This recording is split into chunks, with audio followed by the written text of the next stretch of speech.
والصلاة والسلام على سيد الأنبياء والمرسلين سيدنا ومولانا محمد وعلى آله وصحبه أجمعين. أما بعد فأعوذ بالله من الشيطان الرجيم. بسم الله الرحمن الرحيم. يا أيها الذين آمنوا اذكروا الله ذكرا كثيرا وسبحوه بكرة وأصيلا. صدق اللہ العظیم.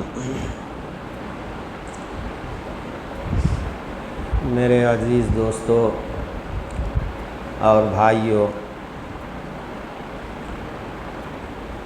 یہ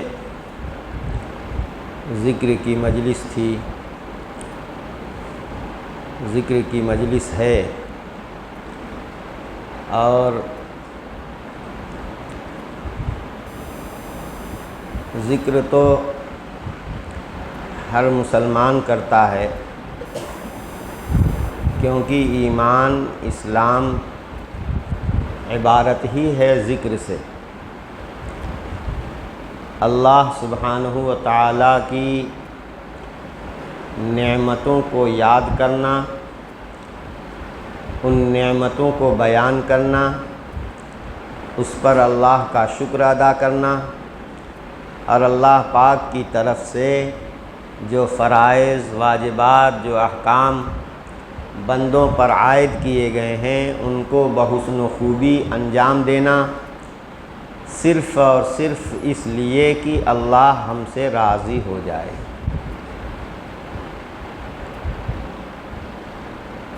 تصوف کیا چیز ہے؟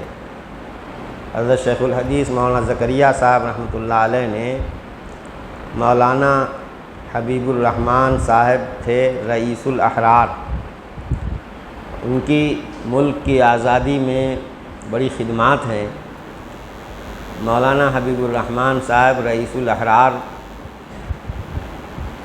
حضرت اقدس مولانا شاہ عبد القادر رائے پوری رحمۃ اللہ علیہ سے بیعت ہوئے. ان کے خاندان کے لوگ بھی، ان کے والد بھی حضرت سے وابستہ تھے. مولانا حبیب الرحمن صاحب بھی وابستہ ہو گئے، لیکن حضرت شیخ نے لکھا ہے کہ کچھ عجیب بات ہے کہ مجھ سے شروع میں جن لوگوں سے بگاڑ رہتا تھا، کوئی مناسبت نہیں رہتی تھی، بعد میں اللہ تعالیٰ کے فضل سے، اللہ کے کرم سے اس شخص کو مجھ سے بہت مناسبت ہو جاتی تھی، آخر میں چل کر کے بڑی مناسبت ہو جاتی تھی. تو مولانا رئیس حبیب الرحمن صاحب دلی سے سہارنپور کو آئے، اور سہارنپور ہو کر کے جانا تھا ان کو رائے پور، اور رائے پور جانے والوں کی یہ مجبوری ہوتی تھی، کیونکہ حضرت شاہ عبد القادر رحمۃ اللہ علیہ حضرت شیخ زکریہ رحمۃ اللہ علیہ سے عشق کی حد تک محبت رکھتے تھے، بہت اللہ واسطے کی محبت. اور صرف اسی بنیاد پر کہ ہمارے شیخ کے خادم زادہ ہیں، شیخ کے خادم زادہ ہیں. یعنی حضرت گنگوہی رحمۃ اللہ علیہ، مولانا رشید احمد گنگوہی رحمۃ اللہ علیہ کے خادم تھے مولانا یحییٰ صاحب، شاگرد، چہیتے شاگرد تھے. اور مولانا رشید احمد گنگوہی رحمۃ اللہ علیہ نزول آب کی وجہ سے، موتیابند کی وجہ سے نابینا ہو گئے تھے، بینائی چلی گئی تھی. سبق پڑھانا، دورہ پورا حدیث کا سبق پڑھانا انہوں نے موقوف کر دیا تھا. لیکن مولانا یحییٰ صاحب نے، وہ پہلے مدرسہ حسین بخش میں پڑھتے تھے دہلی میں، وہیں ان کے والد چونکہ مرکز میں رہتے تھے، اور بہرحال تو انہوں نے یہ ٹھان رکھی تھی کہ دورہ اگر پڑھوں گا تو میں مولانا رشید احمد سے پڑھوں گا، گنگوہی سے، حضرت گنگوہی سے. اور یہاں حضرت نے بند کر دیا تھا پڑھانا. مولانا خلیل احمد صاحب رحمۃ اللہ علیہ امتحان لینے مدرسہ حسین بخش گئے تو مولانا یحییٰ صاحب جو شیخ زکریہ رحمۃ اللہ علیہ کے والد تھے، ان کا جواب کا پرچہ دیکھا تو بڑا خوش ہوئے، بڑی محققانہ گفتگو اس میں انہوں نے بحث لکھی تھی۔ پھر انہوں نے مولانا یحییٰ صاحب سے پوچھا تو انہوں نے کہا حضرت میرا میں ارادہ یہ کیا کہ حضرت گنگوہی سے دورہ پڑھوں گا، اور حضرت نے پڑھانا بند کر دیا ہے، مدرسہ حسین بخش میں مجھے دورہ نہیں پڑھنا کیونکہ یہاں کے لوگ جو ہیں غیر مقلد ہو جاتے ہیں۔ تو حضرت مولانا خلیل احمد صاحب رحمۃ اللہ علیہ نے جا کر حضرت گنگوہی رحمۃ اللہ علیہ سے سفارش کی کہ حضرت آپ نے زندگی بھر پڑھایا، آپ کو عمر بھر ایسا شاگرد نہیں ملا ہوگا جیسے شاگرد مولوی یحییٰ ہیں، اگر آپ ان کے واسطے دورہ ایک مرتبہ پڑھا دیں تو بڑا فائدہ ہوگا۔ چنانچہ حضرت نے منظور فرما لیا اور اسپیشل طور پر مولانا یحییٰ صاحب کے لیے حضرت گنگوہی رحمۃ اللہ علیہ نے دورہ پڑھانا شروع کیا۔ 2 سال میں یہ دورہ پڑھایا، 2 سال میں، اور مولانا یحییٰ صاحب پورے جی جان سے لگ گئے، دونوں طرف سے پورے خلوص کے ساتھ وہ خادمانہ طور پر ان کے در پہ پڑ گئے، اور حضرت گنگوہی رحمۃ اللہ علیہ بھی ان سے اتنی محبت کرتے تھے کہ ایک مرتبہ مولانا یحییٰ صاحب کو ان کی والدہ بیمار تھیں یا کوئی عذر تھا، چھٹی لے کر کے کاندھلا جانا ہوا۔ جب تک مولانا یحییٰ صاحب 2-3 دن نہیں آئے، حضرت نے سبق نہیں پڑھایا کہ مولوی یحییٰ آئیں گے تب سبق پڑھاؤں گا۔ اور پھر طلباء میں آپس میں کچھ نہ کچھ چپقلش رہتی ہے۔ جب حضرت نے دوبارہ وہ آئے اور سبق شروع ہوا تو قصداً ایک طالب علم نے عبارت پڑھنی شروع کی آگے سے، کچھ چھوڑ کر کے آگے سے، آئے ہے، بہت عبرت کی بات ہے۔ تو حضرت نے کہا ہیں، ساتھیوں نے بھی کہا کہ سبق تو یہاں سے ہے، تم وہاں سے کیوں آگے سے کیوں پڑھ رہے ہو؟ تو انہوں نے کہا نہیں حضرت یہیں سے ہے۔ حضرت کے منہ سے جملہ نکلا، چل تو تو باولا ہے، چل تو تو باولا ہے۔ اللہ اکبر۔ اللہ والوں کی الٹی بھی سیدھی ہوتی ہے، ان سے ڈرتے رہنا چاہیے۔ اللہ والوں کے دل پر غبار آ جاتا ہے، کسی کی طرف سے میل آ جائے، چاہے وہ کسی غلط فہمی ہی کی وجہ سے ہو، وہ بھی رنگ لائے بغیر نہیں رہتا۔ بہرحال تو مولانا یحییٰ کی بات میں اس طرح سے عرض کر رہا تھا کہ مولانا یحییٰ صاحب حضرت گنگوہی کے خادم خاص تھے، چہیتے تھے، اور حضرت گنگوہی رحمۃ اللہ علیہ کے درس کی تقریر انہوں نے عربی میں لکھی، اور پھر وہ تقریر مولانا شیخ زکریہ رحمۃ اللہ علیہ نے چھپوائی، بعد میں مولانا عاقل صاحب نے کچھ چھپوائی۔ تو حضرت شاہ عبد القادر رحمۃ اللہ علیہ تو خلیفہ تھے حضرت شاہ عبد الرحیم صاحب رائے پوری کے، اور حضرت شاہ عبد الرحیم رائے پوری بھی حضرت گنگوہی رحمۃ اللہ علیہ کے بڑے خلفاء میں تھے۔ حضرت مولانا خلیل احمد صاحب امبیٹھوی سہارنپوری، وہ بھی حضرت گنگوہی کے بڑے خلفاء میں تھے۔ تو حضرت گنگوہی کے خلیفہ شیخ زکریہ ہیں، اور شیخ زکریہ حضرت گنگوہی رحمۃ اللہ علیہ کے آستان کا بہت ادب کرتے تھے۔ وہ بھی عجیب، مولانا یحییٰ صاحب نے مولانا زکریہ صاحب سے کہہ دیا تھا کہ دیکھ حدیث میں تجھے اپنے کے علاوہ اور حضرت مولانا خلیل احمد کے علاوہ کسی سے نہیں پڑھنے دوں گا، تمہیں حدیث جو پڑھنی ہے صرف یا تو مجھ سے پڑھنی ہے یا حضرت مولانا خلیل احمد صاحب سے پڑھنی ہے، کیونکہ تو دونوں کا ادب کرتا ہے، میرا تو ڈنڈے کی وجہ سے ادب کرتا ہے، اور مولانا خلیل احمد صاحب کا واقعتاً تو دل سے ادب کرتا ہے۔ چنانچہ حدیث انہوں نے اپنے والد صاحب سے پڑھی، حضرت مولانا خلیل احمد صاحب رحمۃ اللہ علیہ سے پڑھی۔ تو مولانا یحییٰ کا یہ مقام مرتبہ تھا، اس کی وجہ سے حضرت گنگوہی رحمۃ اللہ علیہ کے جتنے خلفاء تھے سب مولانا یحییٰ کو بہت مانتے تھے، ان کے صاحبزادے کو بہت مانتے تھے۔ یہی وجہ ہے کہ حضرت شاہ عبد الرحیم رائے پوری رحمۃ اللہ علیہ بھی مولانا زکریا صاحب کو اور مولانا یحییٰ صاحب کو بہت مانتے تھے۔ حضرت تھانوی رحمۃ اللہ علیہ بھی مولانا یحییٰ صاحب کو بہت مانتے تھے، کیونکہ وہ حضرت گنگوہی رحمۃ اللہ علیہ کے خادم خاص تھے، چہیتے خادم تھے۔ حضرت مولانا عبد الرحیم صاحب پوری رحمۃ اللہ علیہ رمضان شریف میں کسی کو خط کا جواب نہیں دیتے تھے، نہ خط لکھتے تھے نہ کسی خط کا جواب دیتے تھے۔ بھائی رمضان جو ہے وہ تو صرف یکسوئی سے اللہ کی عبادت کا وقت ہے، کسی کو یہ کچہری کوٹ کچہری اور مجلس جمانے کا وقت نہیں ہے۔ وہاں سب جاتے تھے، اپنی اپنی عبادت میں لگے رہتے تھے، ماحول عجیب تھا، کوئی مجلس نہیں ہوتی تھی۔ ایک آدھ مرتبہ چائے کے لیے کی مجلس جب حضرت چائے پیتے ہوتے تھے تو حضرت لوگ آ کر کے بیٹھ جاتے تھے، بس اتنا ہی ہوتا تھا، اور اس میں کبھی کوئی بات ارشاد فرما دی، ورنہ تو باقاعدہ کوئی مجلس بھی نہیں لگتی تھی۔ تو حضرت مولانا عبد القادر صاحب رحمۃ اللہ علیہ نے دیکھا کہ میرے شیخ حضرت مولانا یحییٰ کو سے دل سے محبت رکھتے ہیں اور ان کے فرزند مولوی زکریا سے بھی دل سے محبت رکھتے ہیں، یہ وجہ تھی مولانا زکریا صاحب سے انتہائی درجہ محبت کی شاہ عبد القادر رائے پوری رحمۃ اللہ علیہ کی۔ اب شاہ عبد القادر رحمۃ اللہ علیہ کا معاملہ یہ تھا کہ جو کوئی بھی سہارنپور سے آتا تھا تو کہتے تھے بھائی شیخ سے مل کے آئے یا نہیں۔ اگر وہ کہتا کہ ہاں مل کے آیا، حضرت نے آپ کو سلام کہلوایا ہے، تو قریب بلائے جاتے کیونکہ شیخ سے مل کے آیا ہے، اور پھر اور کچھ خیر خیریت دریافت کرتے۔ تو اس بہانے شیخ کا سلام جو لے کر کے آتا، شیخ سے جو مل کر کے آتا تھا، تو اس وجہ سے وہ حضرت کی چارپائی کے قریب بلایا جاتا تھا۔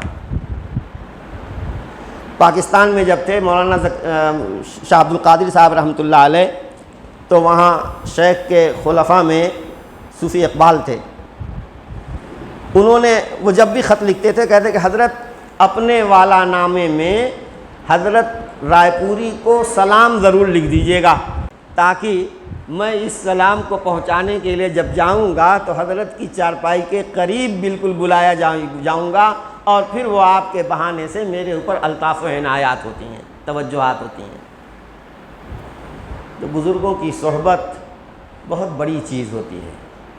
تو اس مجبوری کو کہ اگر جاؤں گا، رئیس الاحرار کی بات چل رہی تھی نا، مولانا حبیب الرحمن صاحب رئیس الاحرار، اس مجبوری کو، حالانکہ شیخ زکریا سے کوئی مناسبت نہیں تھی، دیوبند وہ پڑھتے تھے، لیڈری کرتے تھے، اور شیخ زکریا رحمۃ اللہ علیہ جہاں جاتے تھے تو ان کو سنا کر کے کہتے تھے کہ یہ تو صوفی ہیں، بگلا بھگت ہیں، ایسے ہیں ویسے ہیں، زمین پر بوجھ ہیں، یہ لوگ مر کیوں نہیں جاتے، ملت کا درد نہیں ہے ان لوگوں کو۔ ان کو تصوف سے مناسبت نہیں تھی، شیخ زکریا رحمۃ اللہ علیہ کو تصوف کے امام تھے۔ بہرحال تو اس طریقے سے سنا کر کے اس طریقے کی باتیں کہتے تھے۔ تو یہ جب کہ شروع میں مناسبت نہیں تھی، بعد میں جب حضرت رائے پوری رحمۃ اللہ علیہ سے تعلق قائم ہوا تو ان کو یہ بات محسوس ہوئی کہ بھائی اب حضرت رائے پوری سے اگر تعلق مضبوط رکھنا ہے تو یہاں سے بھی تعلق مضبوط رکھنا ہوگا، کیونکہ بہرحال محبوب بھی محبوب ہوتا ہے۔ اس لیے جب اگر ہم وہاں جائیں گے تو شیخ پوچھیں گے۔ اس مجبوری کو سہارنپور کچے گھر، جو حضرت کا گھر کچا گھر کہلاتا تھا، وہاں حاضر ہوتے اور ملاقات کر کے اس کے بعد پھر جو ہے رائے پور جاتے تھے۔ ان کو تصوف کے سلسلے میں اشکال تھا بہت سارا کہ یہ حق کیا چیز ہے، یہ خاص انداز سے سر جھما کر کے جو ذکر کیا جاتا ہے، اس کا کہاں سے ثبوت ہے، وغیرہ وغیرہ۔ تو بہت سی چیزیں، بس انہوں نے تصوف ایک خاص، یعنی اہل بدعت نے تصوف میں جیسے اور بھی لوگوں نے دین میں نئی باتیں ایجاد کر رکھی ہیں، تو تصوف میں بھی کچھ نئے ایسے طریقے کچھ لوگوں نے ایجاد کر لیے جو اپنے کو تو صوفیہ کہتے ہیں، لیکن سماع، قوالی اور نامحرموں سے اختلاط وغیرہ وغیرہ بہت سی برائیاں در آئی ہیں، جو خرافات کے قبیل سے بھی ہیں، سنت کے خلاف تو ہیں ہی، شریعت کے خلاف بھی ہیں۔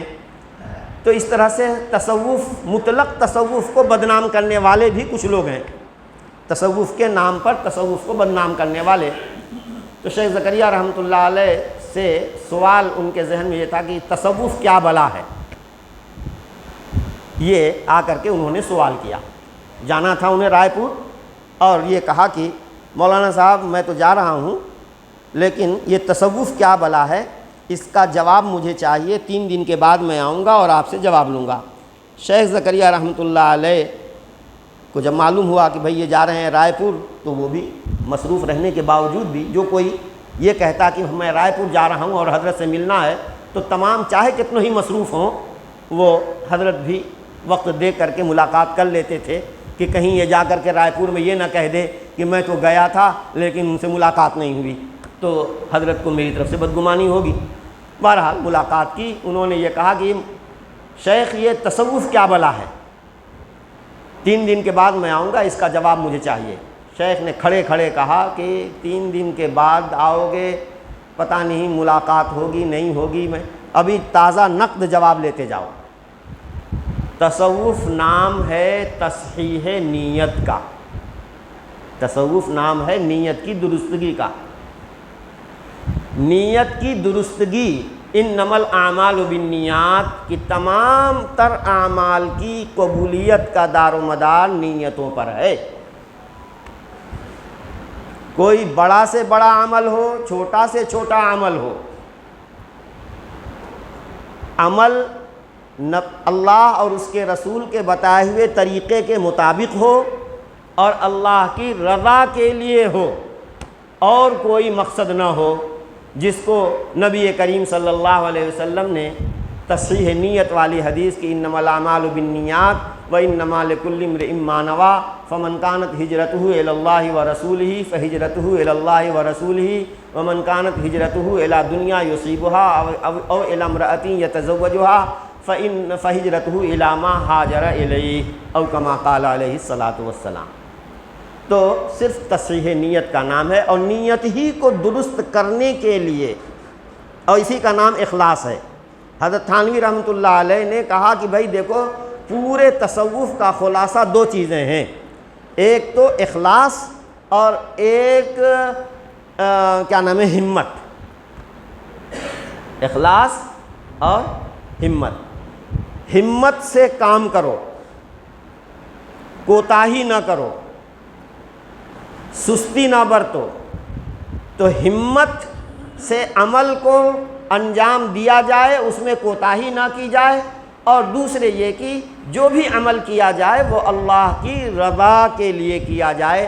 اس لیے نہ نماز پڑھی جائے کہ لوگ نمازی کہیں، حج اس لیے نہ کیا جائے کہ لوگ حاجی کہیں، صدقہ خیرات اس لیے نہ کیا جائے کہ لوگ بہت سخی کہیں، اسی طریقے سے جہاد میں آدمی اس لیے نہ جائے کہ لوگ جو ہے بڑا بہادر شجاع کہیں۔ تو یہ جو فاسد نیتیں ہیں، فاسد نیت کے بغیر، فاسد نیت نہ ہو، صرف اور صرف اللہ کی رضا کے لیے عمل کیا جائے، اور اسی اخلاص کو سیکھنے کی ضرورت پڑتی ہے۔ یہ اخلاص اختیاری ہے۔ یہ اخلاص کیا ہے؟ دل کا عمل ہے اور اختیاری چیز ہے۔ حضرت تھانوی رحمۃ اللہ علیہ سے پوچھا گیا اخلاص بھی اختیار میں ہے کیا آدمی کے؟ کہا اگر اخلاص اختیار میں نہ ہوتا تو حکم کیوں دیا جاتا؟ وما امروا الا ليعبدوا الله مخلصین له الدین، کہ انہیں حکم دیا گیا ہے صرف اس بات کا کہ وہ ایک اللہ کی پرستش کریں، پوری اطاعت کو اسی کے لیے خالص کر کے۔ تو جب اخلاص کا حکم دیا گیا ہے، لا یکلف اللہ نفسا الا وسعها، اللہ کسی ایسے کام کا حکم نہیں دیتے جو انسان کے بس میں نہ ہو۔ بعض لوگ کہتے ہیں کہ ہم تو اخلاص سے کرنا چاہتے ہیں لیکن دل میں طرح طرح کے خیالات آ جاتے ہیں اور بات ہماری جو ہے وہ ہم اخلاص سے دور ہو جاتے ہیں۔ کہتے ہیں یہ صرف جو ہے یہ شیطانی وساوس ہیں۔ انسان اگر ہمت سے کام لے اور اپنے قلب کو جما لے اس بات پر کہ سوائے اللہ کے کوئی کرنے والا نہیں، سوائے اللہ کے کوئی توفیق دینے والا نہیں، اور اللہ نے یعنی اسی عمل کو قبول کریں گے جو صرف اور صرف اللہ کے لیے کیا جائے۔ اللہ تو کہتے ہیں انا اغنی الشرکاء من الشرک، کہ میں تمام ساجھے داروں میں تمام ساجھےداروں سے بے نیاز ہوں ساجھے کے کام سے. مجھے ساجھے کا کام پسند نہیں ہے, مجھے تو وہی کام وہی عبادت پسند ہے جو صرف اور صرف میرے لیے کیا جائے. لن ینال اللہ لحومها ولا دماؤها ولکن ینالہ التقوی منکم. بہانے سے تقوی اور اخلاص کی ہمیں مشق کرائی جاتی ہے. ابھی قربانی کا موسم گزرا ہے اور قربانی مسلمان کرتا ہی ہے, ورنہ گوشت کے لیے نہیں کرتا ہے. گوشت تو ملتا ہی ہے سارے ساتھ, اتنا گوشت کیا کرے گا. لیکن صرف اور صرف اللہ کی رضا کی ان دنوں میں خون بہانے سے بڑھ کر کوئی عمل اللہ کے ہاں نہیں ہے. اس لیے بندہ اپنے اللہ کو منانے کے لیے یہ قربانی کا عمل کرتا ہے, تاکہ اللہ میرے دل کی کیفیت پر مطلع ہو کر اللہ مجھ سے راضی ہو جائے. تو میرے عزیز دوستو, یہ تصحیح نیت جب اصل لب لباب ہے تو اس کے لیے کچھ پاپڑ بیلنے کی ضرورت ہے. شیخ نے فرمایا کہ حاصل تصوف تصحیح نیت ہے, جس کی ابتدا انما الاعمال بالنیات سے ہوتی ہے اور انتہا ان تعبد اللہ کأنک تراہ پر جا کر کے ہوتی ہے. کہ بندہ شروع میں تکلف کر کے بتکلف اپنے دل کو کھینچ کر کے اللہ کی طرف متوجہ کرے, دل میں اللہ کے تصور کو جمائے بتکلف, اور جب تکلف کے ساتھ کرے گا تو کرتے کرتے اللہ کا نام لیتے لیتے اللہ کی ذات کا, اللہ کی قدرت کاملہ کا, اللہ تبارک و تعالیٰ کے حاضر و ناظر ہونے کا اس قدر تصور جم جائے گا کہ اب کوئی بھی کام وہ کرے گا تو وہ کام کرتے وقت ایسا یوں محسوس ہوگا کہ بس میں تو اللہ کے حضور موجود ہو گیا اور اللہ کو دیکھ رہا ہوں. بندہ جب ذاکر ذکر کرتا ہے اور کثرت سے ذکر کرتا ہے, اللہ کا استحضار کے ساتھ کرتا ہے, پورے اس دل جمعی کے ساتھ کرتا ہے, تو ذکر کرتے کرتے کرتے اس کے دل کی یہ کیفیت ہوتی ہے کہ وہ اپنے دل کی آنکھوں سے اللہ کو دیکھتا ہوا ہوتا ہے. اور اگر نہیں تو اس سے پہلے کی کیفیت یہ ہوتی ہے کہ اللہ دیکھ رہا ہے, اس کا تصور دل کے اندر جم جاتا ہے. پہلے یہ تصور دل میں جمتا ہے کہ اللہ دیکھ رہا ہے, اور یہ تصور جب مضبوط ہوتا ہے, پختہ ہو جاتا ہے, تو اس کے بعد اس کی شکل یہ بنتی ہے کہ میں اللہ کو دیکھ رہا ہوں. گویا میں اللہ کو دیکھ رہا ہوں. یہ جب کیفیت ہوگی تو نتیجے کے طور پر غیر اللہ کی طرف اس کی توجہ ہی نہیں ہوگی, غیر اللہ کی طرف اس کی توجہ ہی نہیں ہوگی. اور اسی اللہ کے دھیان کو, تصور کو جمانے کے لیے شیخ نے فرمایا کہ اسی تصحیح نیت, جس قدر تصحیح نیت ہائی گریڈ کا کی ہوگی, نیت جس قدر درست ہوگی, اسی قدر تصوف میں بندہ ترقی کرتا جائے گا اور ان تعبد اللہ کأنک تراہ, یہ کیفیت اس منزل پر پہنچ جائے گا کہ وہ اللہ کی عبادت یوں کرے گا, کوئی بھی عبادت کرے گا تو گویا وہ اللہ کو دیکھ رہا ہے. اور اگر یہ نہیں ہوگا تو کم سے کم یہ تصور تو ضرور ہوگا کہ اللہ اسے دیکھ رہا ہے. اور جب آدمی, آج کل تو کیمرے لگے ہوتے ہیں کارخانوں میں, دکانوں میں, تو جو ملازمین ہوتے ہیں وہ کوئی بھی ملازم جو ہے گڑبڑ نہیں کرتا, کوئی چوری نہیں کرتا, کوئی کام چوری نہیں کرتا, سمجھا آپ نے, کوئی مال چوری نہیں کرتا, کوئی کام چوری نہیں کرتا. سب اپنے ڈیوٹی جو ہے آ کے خوب اچھی طریقے سے کرتے ہیں, کیونکہ یہ یقین ہے کہ یہ کیمرے سے جو ہے ہمارے بوس کے اور منیجر کے آفس میں ساری نقل و حرکت منتقل ہو رہی ہے. وہ کب کیا ہماری حرکت دیکھ کر کے کب پکڑ کر لے, اس ڈر کی وجہ سے سب بالکل اب ٹھیک ٹھاک کام کرتے ہیں دنیا کے کاموں کے میں جو ہے. اور جب دل میں یہ بات ہمارے جم جائے گی کہ اللہ دیکھ رہا ہے, الم یعلم بان اللہ یرا, کیا اس بات کا یقین نہیں ہے کہ اللہ دیکھ رہا ہے, یہ یقین جب جم جائے گا تو میرے دوستو گناہ کی جرأت بھی بندہ نہیں کرے گا, گناہ کی جرأت بھی نہیں کرے گا. اللہ, اور یہ بھی یقین دل میں جم گیا ہے کہ اللہ تو علیم بذات الصدور ہے, دل کے حرکت, دل کی کیفیت تک سے, دل میں کیا تصورات آتے ہیں, کیا کچھ چلتا ہے, اس کو بھی اللہ تبارک و تعالیٰ جانتے ہیں. جب یہ دھیان ہوگا تو آدمی اخلاص سے کام کرے گا اور اخلاص اور ریا، نام و نمود اور فاسد جذبوں سے وہ اپنے دل کو خالی رکھے گا۔ تو شیخ نے یہی فرمایا کہ انما الاعمال بالنیات، کہ تمام تر یعنی یہ تصوف کا دار و مدار تصحیح نیت یہی ہے۔ اسی تصحیح نیت کے لیے یہ سارے اوراد اور سارے ذکر اذکار اور یہ چیزیں تلقین کی جاتی ہیں۔ اور کچھ ایسے بھی بندے ہوتے ہیں جن کو ان اسباب اور ان ذرائع کی ضرورت نہیں ہوتی، اللہ تبارک و تعالیٰ کا ان پر فضل ہوتا ہے۔ مثلا حضرات صحابہ رضی اللہ عنہ کہ نبی کریم صلی اللہ علیہ وسلم کی صحبت میں ایک لمحے کے لیے بیٹھ جاتے ہیں اور ایمان کے ساتھ ان کے دل کا نبی کریم صلی اللہ علیہ وسلم کے قلب اطہر سے جو مقابلہ ہوتا ہے تو آپ کے قلب اطہر کی شعاعیں ان کے قلوب کو اس قدر منور کر دیتی ہیں، اتنی منور کر دیتی ہیں، اتنی منور کر دیتی ہیں کہ سبحان اللہ، عام امتی اگر کوئی احد پہاڑ کے برابر سونا خرچ کرے تو اس قدر و قیمت میں اللہ کے ہاں وہ اس مٹھی بھر جو تک کو نہیں پہنچے گا جو ایک صحابی اللہ کے راستے میں خیرات کرتا ہے۔ یہ مقام ان کو مل جاتا ہے۔ تو کچھ لوگوں کو تو اس طریقے سے مل گیا، تو ظاہر بات ہے وہ تو صحابہ ہیں۔ امت میں بھی کچھ ایسے ہوئے ہیں، لیکن بہرحال عادت یہی ہے کہ بے کیے کچھ نہیں ملتا۔ سبب یہ تو دنیا دارالاسباب ہے نا، تو جیسے سبب دنیاوی امور کے سلسلے میں بے محنت کیے ہوئے، سبب اختیار کیے بغیر جیسے ہمیں آمدنی نہیں حاصل ہوگی اور کاشت نہیں ہوگی جب تک کہ محنت نہ کی جائے، اسی طریقے سے اللہ کے دل، اللہ کے ساتھ دل کا مربوط ہو جانا اور دل میں اللہ کا تصور اور اخلاص کامل نہیں ہوگا جب تک کہ ان اسباب کو نہ اختیار کیا جائے جن اسباب نبی کریم صلی اللہ علیہ وسلم نے اور نبی پاک صلی اللہ علیہ وسلم کی اتباع میں امت کے صالحین نے جن اسباب کو اختیار کیا ہے۔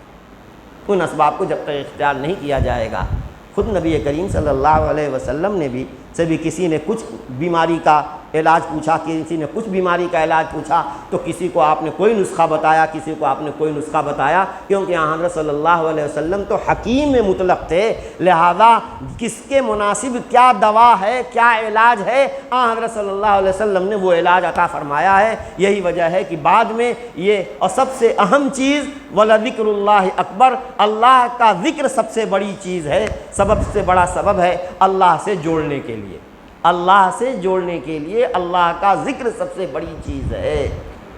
اور جب اللہ کا ذکر سب سے بڑی چیز ہے، چنانچہ اس نام پاک کو نبی کریم صلی اللہ علیہ وسلم سے حاصل کیا صدیق اکبر نے اور حضرت علی مرتضیٰ رضی اللہ تعالی عنہ نے، اور ان دونوں حضرات سے حاصل کیا خواجہ حسن بصری نے، اور ان سے پھر جو ہے عبد الواحد بن زید نے۔ اس طریقے سے ہوتے ہوتے یہ اللہ کا پاک نام ہم تک پہنچا ہے۔ تو اللہ کا ذکر جب کیا جائے گا اور اپنے چونکہ تسلسل کے ساتھ پہنچا ہوا ہے، اسی میں تصور شیخ کو ضروری قرار دیا گیا ہے کہ چونکہ اللہ کا نام میرے شیخ کے واسطے سے مجھ تک پہنچا ہے، اس لیے ذکر کرتے وقت آدمی یہ تصور کرے کہ مجھ سے لے کر کے رسول اللہ صلی اللہ علیہ وسلم تک ایک چین ہے، سلسلہ ہے جو جن سے ہوتے ہوئے اللہ کا نام ہم تک پہنچا ہے۔ تو یہ اللہ کی رسی ہے جو مجھ سے لے کر کے رسول کریم صلی اللہ علیہ وسلم کے قلب اطہر تک پہنچی ہوئی ہے۔ اس تصور کو جتنا زیادہ ذاکر جمع کے کرتا ہے اتنے ہی زیادہ اس کے ذکر کے اندر نکھار پیدا ہوتا ہے اور اس کو جو ہے حضوری کی کیفیت حاصل ہوتی ہے۔ تو یہ تصور شیخ جو ہے، یہ بعض لوگ جو نہیں سمجھتے تو یہ کہیں گے یہ تصور شیخ، تو اس کا مطلب ہوا کہ اللہ کے علاوہ یہ گویا شیخ کو یہ پوج رہے ہیں یا اس طریقے کی دوسری باتیں۔ تو یہ تمام چیزیں ہیں۔ مولانا رئیس الاحرار کا جو سوال تھا وہ مختلف کہ اگر یہ جواب دیں گے تو یہ اشکال کروں گا، یہ جواب دیں گے تو یہ اشکال کروں گا۔ شیخ نے یہ جو جواب دیا کہ دیکھو تصوف نام ہے تصحیح نیت کا، اسی تصحیح نیت کے لیے یہ سارے ذکر اذکار کرائے جاتے ہیں، بیعت کا سلسلہ، ذکر اذکار کی تلقین اور خاص انداز سے ذکر کرنا، یہ سب اسی جو ہے نیت کی درستگی کے لیے سارے کام کرائے جاتے ہیں، سارے پاپڑ بیلے جاتے ہیں۔ اور کسی کو تو بغیر کچھ کیے بھی مل جاتے ہیں۔ سبب کے درجے میں یہ چیز ہے، کسی کو کم کر کے حاصل ہو جاتا ہے مقصود، کسی کو زیادہ ہاتھ کرنا پڑتا ہے، کسی کو زندگی بھر ایسا بھی ہوتا ہے کہ وہ کرتا رہتا ہے لیکن مقصود اس کو حاصل نہیں ہو پاتا ہے۔ وجہ یہ ہے کہ کچھ رکاوٹیں دائیں بائیں سے ایسی ہوتی ہیں کہ جن پر وہ قابو نہیں کر پاتا، اس کی وجہ سے اس کو مقصود حاصل نہیں ہوتا۔ دیکھو، خلافت کی تمنا بھی تو ایک غیر اللہ ہے۔ میں اس لیے ذکر کروں، ایک پیر کے دروازے پر کچھ ذاکرین بیٹھے تھے، ذکر کر کچھ تو سو رہے تھے اور کچھ جو ہے ذکر کر رہے تھے، کچھ تو سو رہے تھے اور کچھ ذکر کر رہے تھے۔ پوچھا گیا یہ کیا بات ہوئی، کچھ سو رہے ہیں کچھ ذکر کر رہے ہیں؟ تو شیخ نے یہ کہا کہ اصل میں جو سو رہے ہیں وہ تو اجازت ہولڈر ہیں، خلافت یافتہ ہیں۔ جو سو رہے ہیں وہ خلافت یافتہ ہیں، وہ یہ سمجھتے ہیں کہ ہمارا مقصد حاصل ہو گیا، ہم کو تو حضرت نے اجازت دے دی بیعت کرنے کی، اس لیے اب وہ بے فکر ہو گئے ہیں، اور جو ذکر کر رہے ہیں وہ ابھی اس تمنا میں ہیں کہ ہمیں کب ملے، اس لیے وہ اپنا سوتے نہیں ہیں اور پوری محنت و توجہ کے ساتھ جو ہے وہ ذکر کر رہے ہیں تاکہ شیخ دیکھے کہ صاحب یہ خوب کرے۔ تو یہ مشائخ جو ہیں نا، بہرحال ان کو اللہ تبارک و تعالی یعنی جو جس فن کے ماہر ہوتے ہیں اس فن کے کیل کاٹے وہ اچھی طرح جانتے ہیں۔ جو جس فن کا ماہر ہوتا ہے وہ اس فن کے کیل کانٹے کو، نشیب و فراز کو اچھی طرح جانتا ہے۔ جو مشائخ اہل اللہ ہوتے ہیں وہ ان مریدوں کا جائزہ بھی لیتے رہتے ہیں اور خوب سمجھتے ہیں کہ کس مرید کو کون سا مرید جو ہے وہ کس پوزیشن میں اور کس درجے میں پہنچا ہے۔ ذکر کر رہا ہے، بڑا اچھا لگ رہا ہے بظاہر، لیکن اندر جو ہے اس کے جذبہ، اس کے خلافت پانے کا صور جو ہے پنپ رہا ہے کہ مجھے خلافت مل جائے گی تو میں بھی مجلس جما لوں گا حضرت کی طریقے سے، اور میرے پاس بھی اسی طریقے سے جو ہے مریدین کا جمگھٹا رہے گا، اور میرے بھی یہاں وہی فتوحات ہوں گی جو حضرت کے ہاں فتوحات ہو رہی ہیں۔ تو اس طریقے کے تصورات اور اس طریقے کے خیالات جو ہوتے ہیں وہ سالک کو روک دیتے ہیں۔ بعض دفعہ عجب اور خود پسندی میں مبتلا ہو جاتا ہے سالک کہ بھائی تو بڑا اچھا ذکر کر رہا ہے، بڑی پابندی سے کر رہا ہے، فلانا وہ بھی جو ہے اسی شیخ سے وابستہ ہے اور وہ نہیں کر رہا ہے، تو دوسرے پر نظر گئی، اپنے پر سے نظر ہٹی۔ یہی اخلاص کے منافی ہے، گویا اپنے کو کامل اور بڑھیا سمجھ رہا ہے اور دوسرے کو حقیر سمجھ رہا ہے، یہی چیز جو ہے اس کے تنزلی کا سبب بن جاتی ہے۔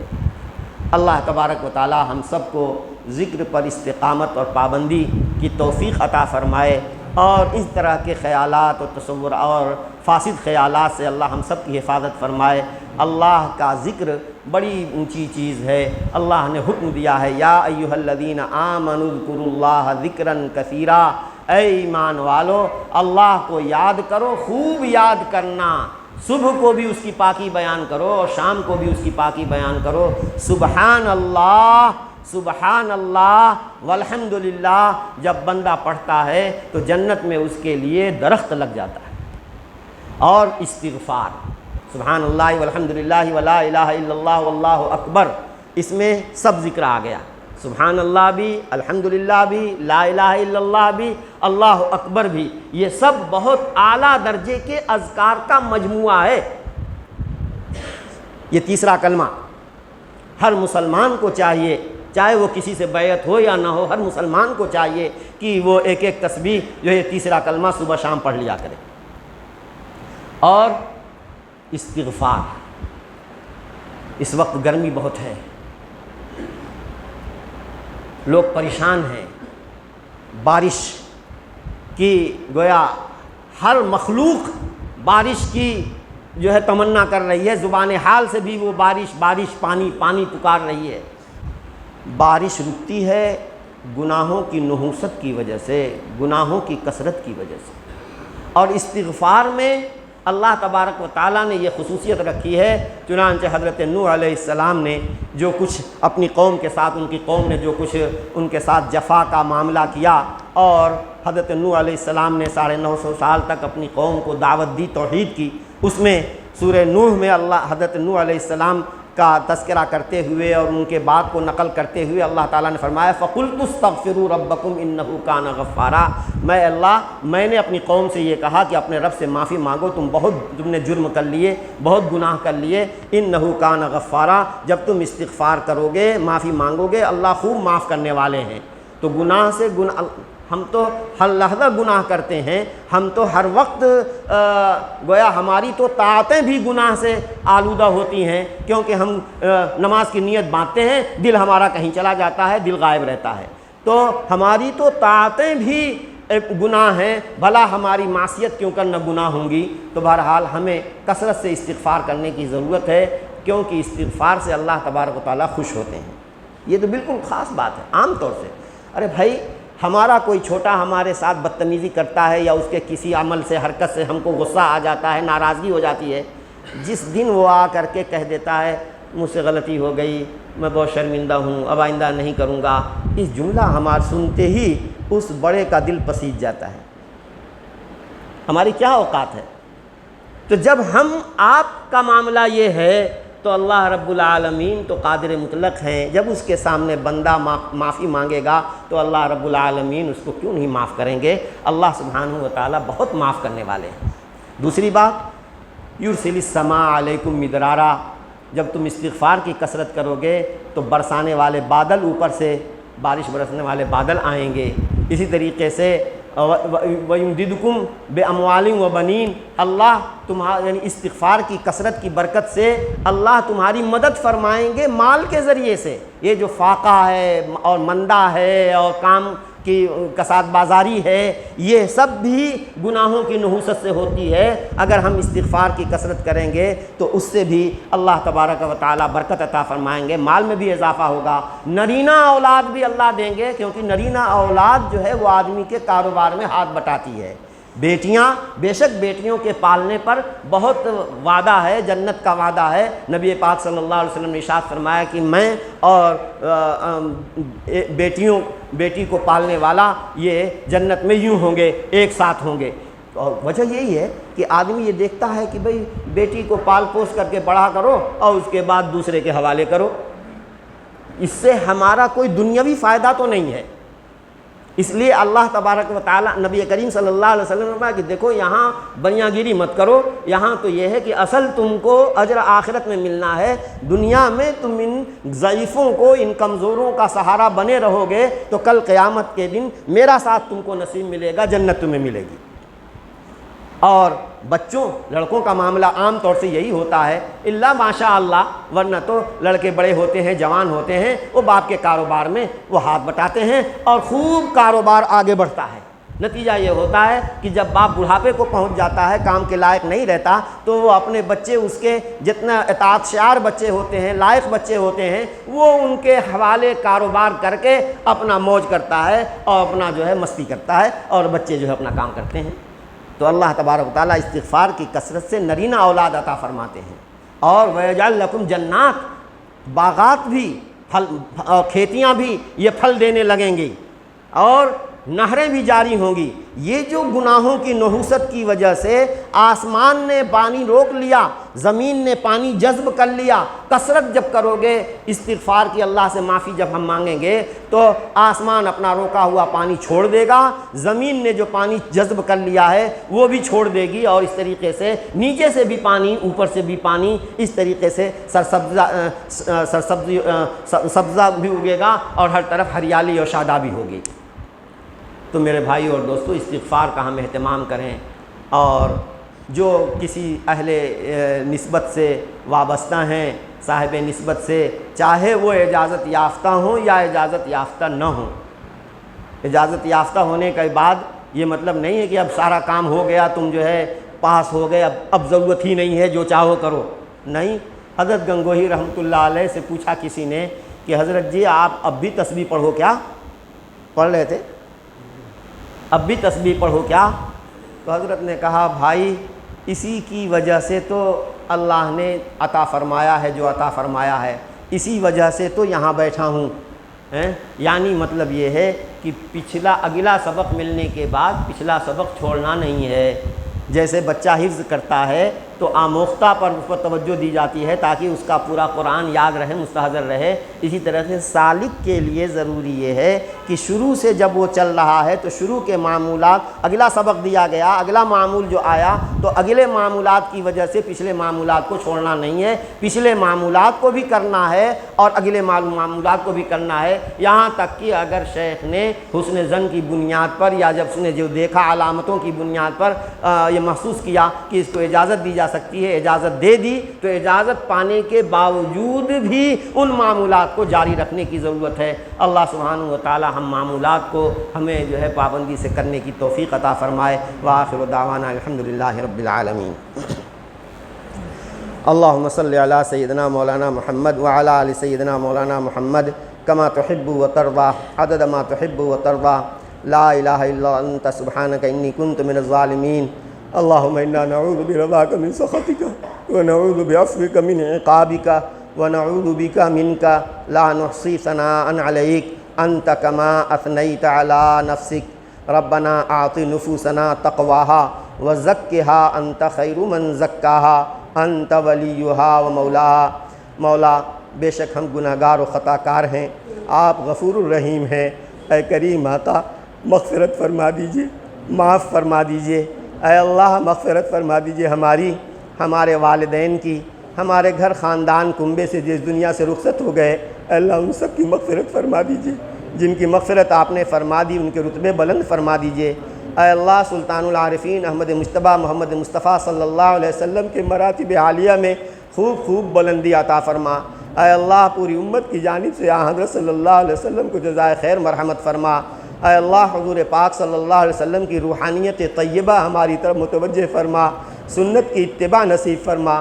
اے اللہ حضور پاک صلی اللہ علیہ وسلم سے لے کر ہمارے والدین، ہمارے اساتذہ، ہمارے مشائخ تک آپ کے جن جن بندوں نے آپ کے پاک نام اور آپ کے پاک علم اور آپ کے پاک دین کو ہم تک پہنچانے میں کردار ادا کیا ہے، میرے مولا ان سب کو جزائے خیر مرحمت فرما۔ اے اللہ ان کے مراتب بلند فرما۔ اے اللہ سلاسل طریقت کے تمام مشائخ کی درجات بلند فرما اور ان بزرگوں کی روحانیت ہماری طرف متوجہ فرما۔ مولا ہمیں بھی اپنے نام پاک سے مانوس فرما دیجئے۔ اے اللہ ذکر اللہ کا ہمیں عادی بنا دیجئے۔ اے اللہ ذکر اللہ کا ہمیں عادی بنا دیجئے۔ اے اللہ ذکر اللہ کا ہمیں عادی بنا دیجئے۔ اے اللہ غفلتوں سے ہماری حفاظت فرما، گناہوں سے ہماری حفاظت فرما، گناہوں سے ہماری حفاظت فرما۔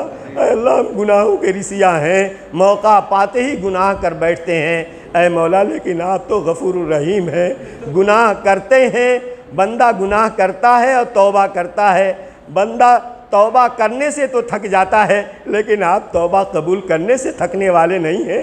مولا اے کریم ہم سب کی گناہوں کو بخش دیجئے، مولا ہمیں اپنی معرفت عطا فرما دیجئے۔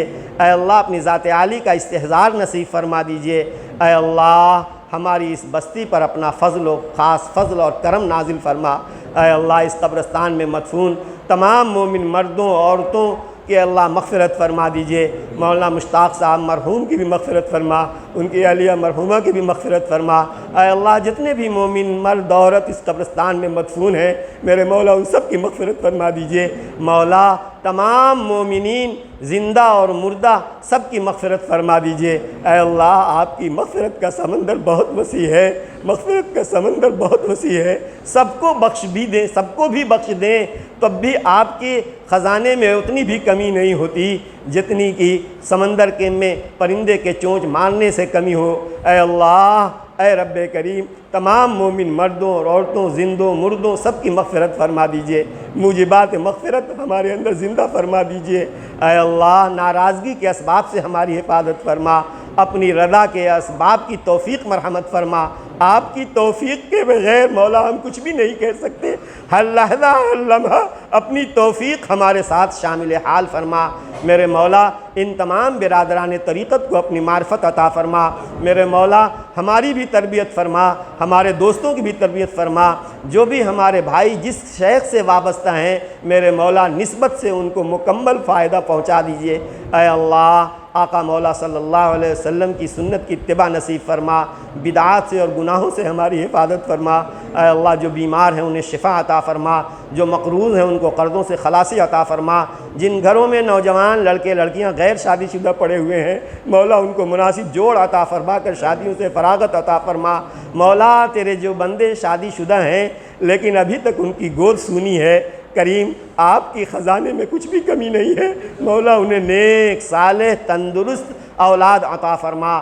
اے اللہ جو صاحب اولاد ہیں ان کی اولاد کو ماں باپ کی آنکھوں کی ٹھنڈک بنا، انہیں دین اور دنیا دونوں کے اعتبار سے خوشحال بنا۔ اے اللہ ہمارے ملک میں بھی امن و امان قائم فرما، مدارس کی مساجد کی اوقاف کی حفاظت فرما۔ اے اللہ مدارس کی مساجد کی اوقاف کی حفاظت فرما۔ اے اللہ مدارس مساجد اور اوقاف مسلمین کی حفاظت فرما، مسجد اقصیٰ کی بازیابی کا فیصلہ فرما۔ میرے مولا فلسطینی بھائیوں کی مدد و نصرت فرما، فلسطینی بھائیوں کی مدد و نصرت فرما، جو تیرے بندے برسر تیرے سہارے نہتے ہیں، تیرے سہارے برسر پیکار ہیں، مولا ان کی اس طرح مدد فرما جیسے بدر میں تو نے حضرت 313 کی مدد فرمائی تھی۔ میرے مولا ان کی مدد و نصرت فرما، ان کو فتح و غلبہ عطا فرما۔